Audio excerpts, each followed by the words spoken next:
everybody. This is Josh, KI6NAZ. Today we're going to be reviewing the VGC VR-N76. And yes, I'm talking to you on a banana phone. I've hinted at it for a couple weeks now, and I've had it for even longer. This is the VGC VR-N76.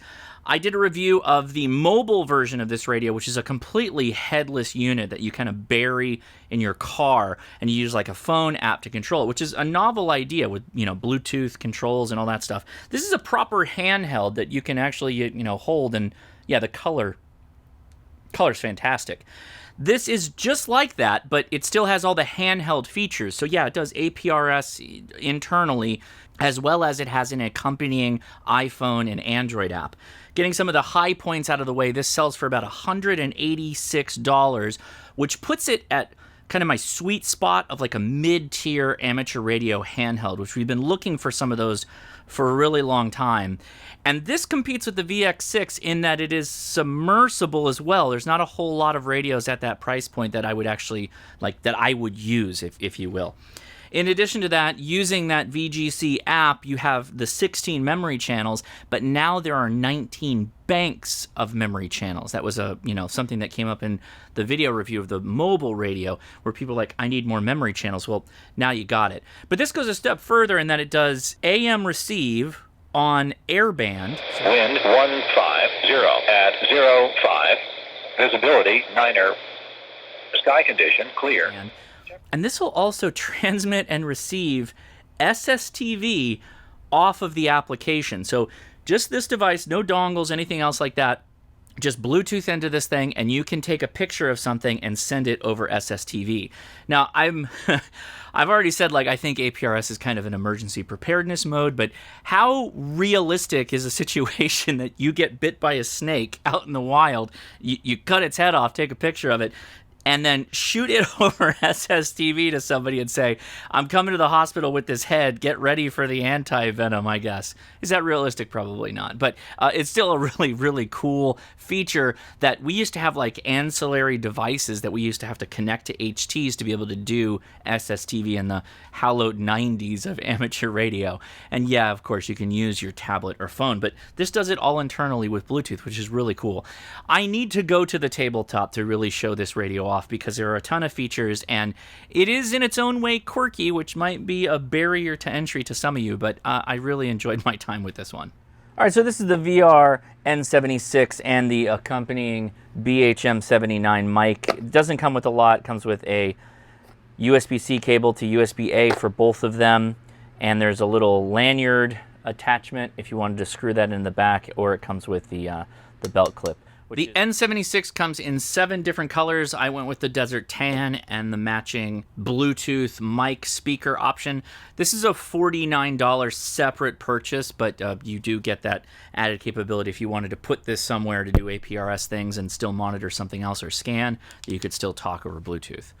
Assuming the range, right? Bluetooth range. It does not come with a power dongle of any kind because it just charges off of USB-C. They both do. In fact, this has a little Type-C cover right there, so you can just plug this into whatever dongle you have, or you can plug it into a battery or a computer, what have you. Box is fairly no frills, there's not a lot to it, and there is a water-resistant door on the side, which I've taken off because I was testing the audio jacks, and I just lost it. Now, programming-wise, just right off the rip here, this is a different plug than either the Icon plug or the Baofeng plug, so keep that in mind. I think I might somewhere, but I haven't been able to find it, so I'm pretty much stuck with using the cell phone app to program this and control it, which does work actually really well. And before anybody gets crazy, yeah, this has an iPhone app and an Android app, and there are multiple banks of channels. It's not just the 19 or so channels you've seen before on the other radios that are similar to this. It has multiple banks, so keep that in mind. And it is IP67 rated submersible, which we will be testing later. Let's just do that now. I don't want to wait. So, all right. VGC goes in the mason jar of water. And the antenna's sticking out, so let's test it. Kilo India 6, November Alpha Zulu. Kilo India 6, November Alpha Zulu. There you go. That's the power coming off this Baofeng. So yeah, there you go. That's that. For The fact, because I'm here, and I'll just give you the answer, this is not advertised as being the same IPv rated, but it does have a sealed grommet on the bottom of the power, and yeah, the radio is totally fine. Let's go ahead and... I'm gonna transmit into this, so... What the heck? Here you go. Oh, no, it floats! Kilo India 6, November Alpha Zulu. Kilo India... Yeah, the light's still on. So you... Let me see if I can rotate this so you can see it. Watch the button on the side. Ready? Kilo India 6, November Alpha Zulu test. Kilo India 6, November Alpha Zulu test. Okay! So right off the top, I will tell you, this radio was sent to me by VGC. There is a link in the video description to check this out. I really like this radio, and it's not because they sent it to me. I like this radio because it is completely ridiculous. It does APRS in the body of the radio. You don't need to use the cell phone app to be able to do APRS. But don't worry, it has to earn the standing because it still has to pass the spurious emissions test and the power output test to check its claims. But let's walk through the radio first before we get to that. It's a pretty simple control. It has a no button, a control panel, and a menu button. And you use the red button or the no button or the back button to go up and down between the A band and the B band. Green button takes you into a menu. We'll get to that in a little bit. And if you want to go from frequency mode to memory mode, you just hold down the space or the star asterisk symbol. And now you are in its channel mode.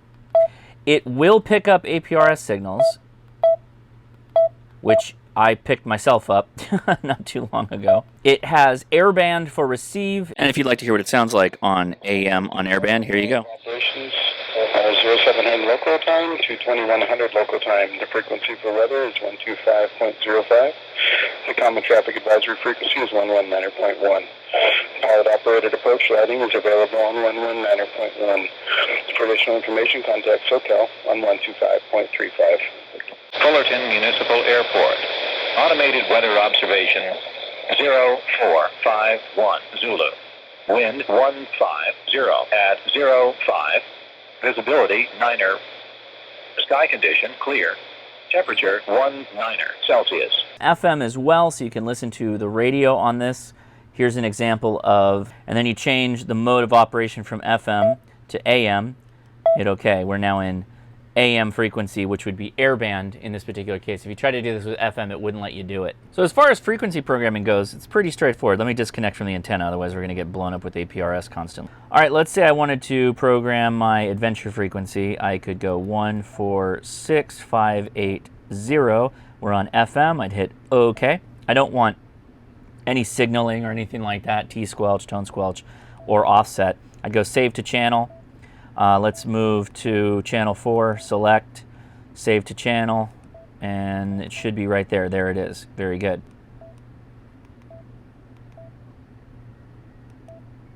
And I can add a title if I wanted to, so let's go ahead and add Adventure, or ADV, just for short. Hit OK. And just for the heck of it, let's check out our signal. What we want, the squelch is off. You can set tone squelch just by changing the squelch type here. Let's leave it off. Transmit. So this would be where you'd set your offset. So you'd actually go in there manually and do it. And you can have a transmit squelch or a receive squelch. Bandwidth, we're going to leave at 25 kilohertz. Pre-emphasis, de-emphasis is on. Scan is on if we want to scan through that channel, which we do. We don't want to mute it. And there you go. We can hit return. So now we should have ADV as now the name of the channel. Pretty simple. Programming was really, really easy.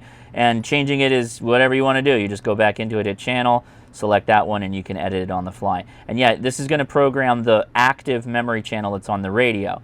If you wanted to bulk load, you could bring up the app, and then you could go through different memory banks, and you could change them out that way. So going down the list here, channel is the first menu option, then there's signaling. So signaling is, it's doing dual duty. There's two types of kind of packet data mode in here. There's an APRS capability, and then there's like this Chinese data mode that if you had another one of these radios, they'd be able to talk to each other. And I don't know other radios. They might all use the same type of technology, but either way, you don't have to use that. In fact, I don't use that. So if I want to, I can go back to radio settings, Add dual watch, which is giving you that top and bottom. Leave the power to high.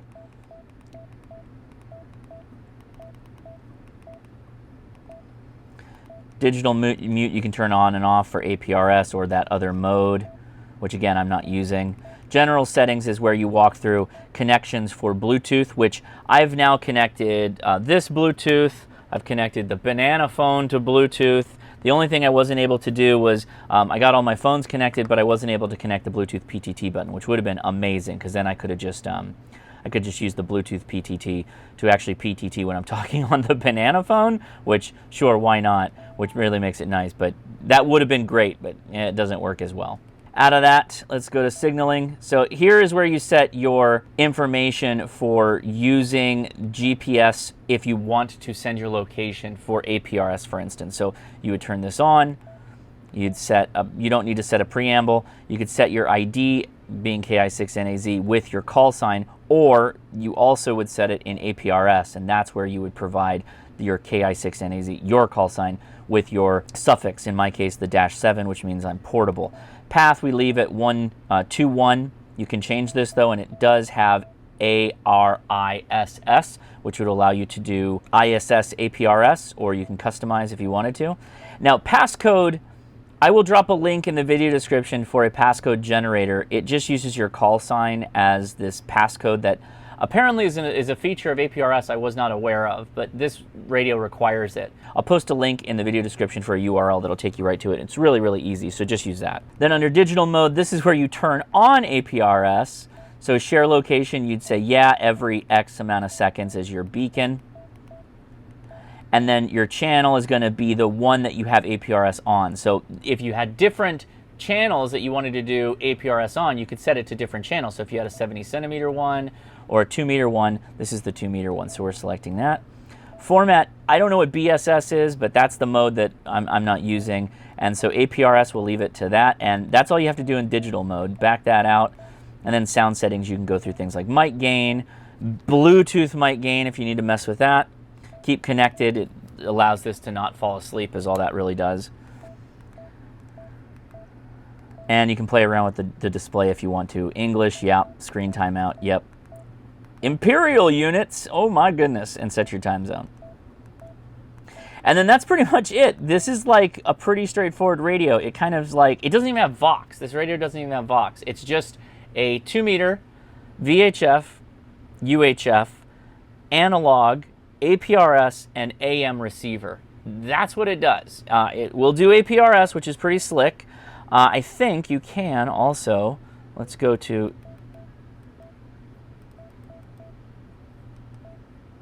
yeah, so there you go. You have a number of frequency sets that you can do, AM, FM, FM in 300 to 500, and then 400 to 520, which, okay, that's interesting. So you can't do 220, but you can go to 300. So what's that?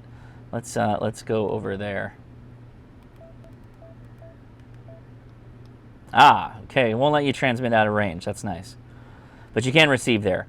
Don't know why you'd want to do that, but there you go. Now, as far as the accessory mic goes, you just turn it on and do your Bluetooth linking. It's pretty straightforward. So when on, you'll see it go green, and you'll see this connect right here, at least it should, and there you go. That gives you both a handset, so when you transmit, it says, oh no, I don't like that at all. So let's go back to the adventure frequency and put an antenna on here, and that should give you your PTT capability. There are a couple of programmable buttons. The jog dial here is actually a slider for your memory channels. It would have been nice if this was the volume, but the volume's actually on the buttons on the side here, which is a little bit not what you expect, but honestly, I think that the feature set is pretty standard, if actually a little lacking without things like Vox, for those of you that use Vox.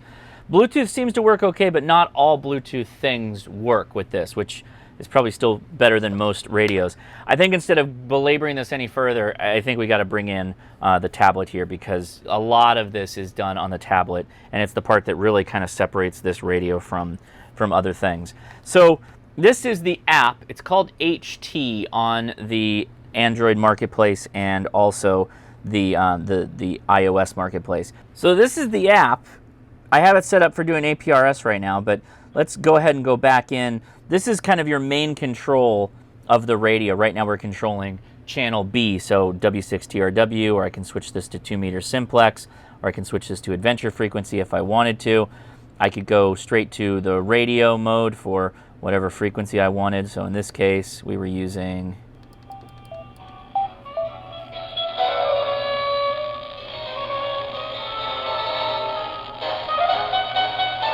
Okay. You can get all your settings through this as well by just clicking the little settings button. You can go through general settings like we did, connection management, scan, channel groups. And so channel groups, this is the one that people were kind of freaking out about when we did the mobile radio review, and you guys all said, well, that's not going to be very useful for me. No, so it's way more than that. So you can set a home channel, which is going to be whatever you want it to be. You can go to MCOM, right? I haven't loaded anything here. You can create multiple channel groups, and then to change them, go back up to the main list here. And then with this little map icon, if you click it, you'll have MCOM, switch device region, home chat. I don't know why you would want to do this, but this allows you to change from your different channel modes. That resets it over to whatever you were doing there. There's the MCOM one. There's no channels in that. Go back to the device, fine, and you're back into it. Note, however, though, that frequency that I set here manually for the adventure frequency is now gone. So I don't know what happened there, but 2-meter simplex, you can still go back to that if you've programmed it on the application and it's aware of it. I could be doing that wrong, but that's what I found, is that it loses that frequency, so now you're aware. Now, if you click the little arrow, that's where you can do all these other crazy stuff. So there's an APRS, an audio connection. So audio connection, Kilo India 6, November Alpha Zulu, test, test, test, test. Test, test, test, test, test. Don't know what that's for, the audio connection, to be honest with you. Then you have MDC. So MDC, I don't know what this is either. This is some kind of a first responder mode. And it's got a monitor for Morse code as well. I don't know what it does when it hears it, but you can see it's doing some craziness.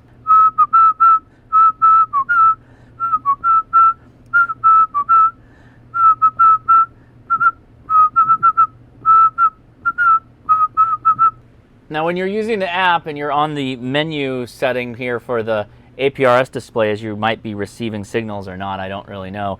But if you click the little infinity symbol, it'll actually let you start tracking where you're located at, and it'll keep tracks for you. You can add a mark. You could say home, and now your mark is added. You can stop recording, yep, and there you go. You got some thing you can actually pull up. You can send it. It's a KML file, which is pretty nice. So I was playing around with this, and I clicked on message, this little thing that's messaging here. And then down in the lower left-hand corner is a keyboard, but if you click it, you can send voice, Morse code, text, DTMF, or a picture. And so we're gonna demonstrate that live right now to the best of the ability here. So I'll start with voice, so you just can hold the speak if you want to. Kilo India 6, November Alpha Zulu, and it transmits on 5.8. So let's turn this guy off. We're gonna blow everything up. Now let's do Morse code. So let's send KI6NAZ.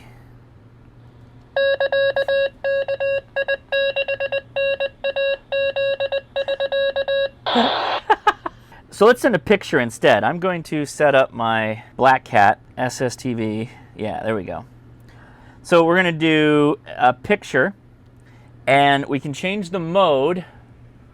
This is kind of a lot to get in the screen here. I apologize for this. So we're going to change the modes to Scotty S1, since that's what this is already set to. I'll pick the only picture I have, which is of the radio. So that, and I'll just kind of set my radio over here. It's probably going to be a lot. We'll see if it works. Here we go.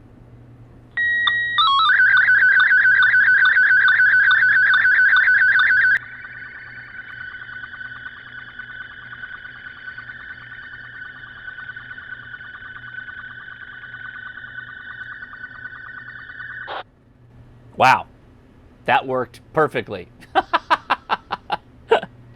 Of course, we're right next to each other, so I don't know how that would do if we were any further away, but yeah, that worked out really, really well. And yeah, you have all these different modes available to be able to do this on. So if you wanted to do Martin PD all the way down to 290, Scotty, Robot, and then Russ. I don't even know what that one is, but there you go. You got that as well. All right, Farsometer 2000, very important for these testing. Let's check on 2 meters here. What do we get? A true 5 watt output on 2 meters. Yep, into a dummy load. Pretty good. And let's flip it over to 70 centimeter.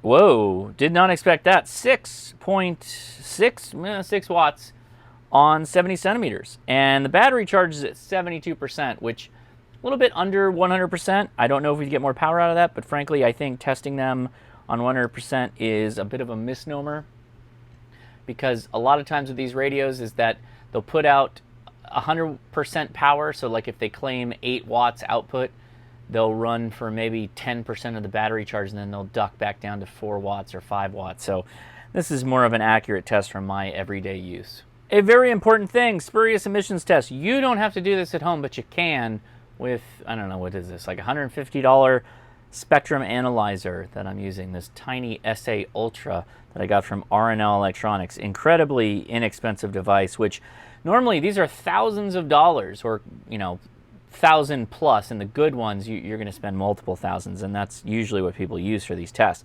So this is not lab quality testing at all, but it's good enough for for us to get a bearing on whether this is a clean radio or not. So on high power here, transmitting on 2 meters directly into the unit using an attenuator, which we've accounted for here. So the 1 and 2 spur that you're seeing there, that's actually the same fundamental frequency. We'll see that settle down in a second. This takes a couple of passes to get all the way through the cycles, but this is a it goes from 0 hertz all the way up to 1.3 gigahertz, so it's pretty wide. It takes a little while. And yeah, that is a clean radio. 1 spur on the fundamental frequency, so good job. I will be the first one to admit that I gravitate towards radios that are weird, quirky. You've seen my Alinco credit card videos. You've seen any of the quirky QRP keychain radios and all the other stuff that I just think that it's cool because it's breaking the boundaries of amateur radio, like what we're used to, what we have lots of different versions of. Even if you get right down to it, a Baofeng handheld is just a cheaper version of a lot of the better quality radios that you can buy, but the feature set is pretty much the same. This radio and this company tries to do things that are a bit unique and different, and for that reason, I have to at least give them a thumbs up from that point of view. And yes, this scratches all those itch points that I really like APRS internal, but then fuller APRS where you're on the tablet with the map and you can send messages and you can do that whole thing. And then further still, give me a way to do SSTV over this with, again, the embedded app via Bluetooth over a device. And now you're speaking to me in ways that radio companies aren't really doing that much anymore. And I appreciate the niche need of that is pretty small, but you have to admit it's super cool. So yes, this is scratching all the little points that I really like in a handheld. It's still totally an effective radio in all the things that you would normally do with your Baofengs and your Yaesus and everything else.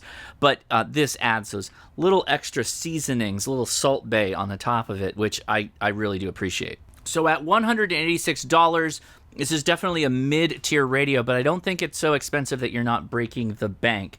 If you were looking at the VX6 from Yaesu, this is a competitive option. You could just forgo the other app stuff if you don't want to deal with downloading the app and creating an account. I get it, by the way. That's still kind of a nightmare in its own right. But you get all that capability. It's a bit bigger, and yeah, you lose that tri-band, but you're also saving some money on the back end. So, I'm going to leave this one up to you. I really do like this. I give it my thumbs up. This has become like one of my daily drivers.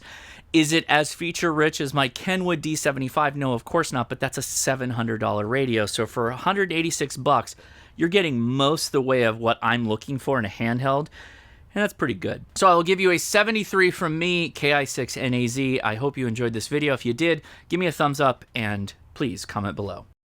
By the way, this banana phone is almost the perfect ham radio accessory, except for the problem that it only acknowledges it as a handset with no PTT. There's no PTT button on this thing, unfortunately. So I ended up taking K6ARK's microphone, it's the same wiring connection and hooking it up to basically a Kenwood cable. It's the smaller jack.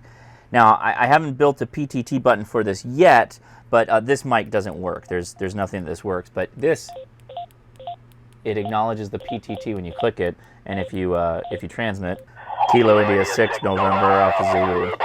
A little bit of close interference, but yeah, this mic doesn't do anything. Watch. Kilo India 6 November Alpha Zulu. Very light. You got to get this banana phone all up in your head. So as long as you just PTT this without a mic, pretend this isn't a mic because it's not wired correctly for the mic element. It's just the PTT we're using. Then you use this to talk into, and yeah, it'll pick up your speaker, which is wild. Now, of course, you could still get the VTC hand mic, but, you know, come on.